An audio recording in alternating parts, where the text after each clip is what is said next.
আসলে আমাদের মধ্যে কিছু ইউটিউবাররা আছে সবাই তো তোমাকে ভালোবাসে না, সবাই হিরোকে ভালোবাসে, সবাই প্রিন্সকে ভালোবাসে না, সবাই মিলনকে ভাইকে ভালোবাসে না।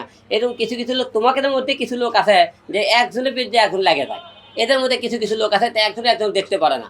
এটা তোমাদের কিছু মনে করে চক্র আবার করে কে যে সোয়ামনি কালকে আলমও কিন্তু এই করতেছে, আবার আমাকে বলতেছে আলম ভাই সোয়ামনি কিন্তু এই করতেছে।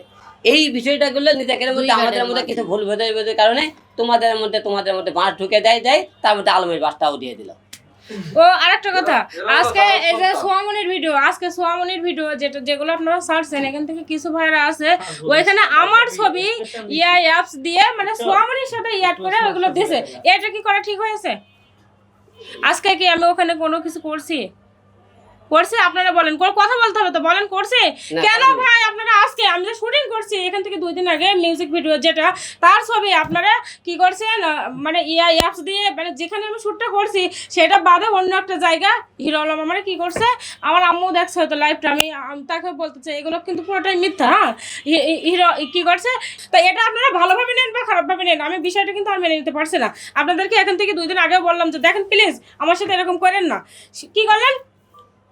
এই কথাটা এখনো 2 দিন পার হয়নি, আবারও আমার সাথে এরকম করলেন। আরে প্রমাণ দেন যে আমি তার লিপ কিস করছি বা তার সাথে আমার ঘনিষ্ঠ আছে, এগুলো প্রমাণ দেন।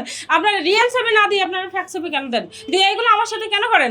আজকে আমি বলতেছি আমার ছবি দিয়ে যারা যারা ভিডিও ছাড়ছেন যদি ডিলিট না করেন, আমি কিন্তু প্রত্যেকের নামে কিন্তু আমি মামলা করবো।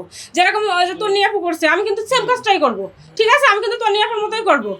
আমি অনেকদিন চুপ ছিলাম অনলাইনে, কিন্তু আমি আর চুপ থাকবো না। আপনারা আমাকে আর চুপ থাকতে মানে রাখতে পারবেন না, আমিও পারছি না। যেটা আপনারা আমার সাথে করছেন এটা আসলে মানে সহ্যের বাইরে, মানে আমার পক্ষে আর ধৈর্য ধরে এটা সম্ভব না। কেন করছেন এগুলো? 2টা ভিউ হবে এর জন্য, সেটা ভালোভাবে নেন।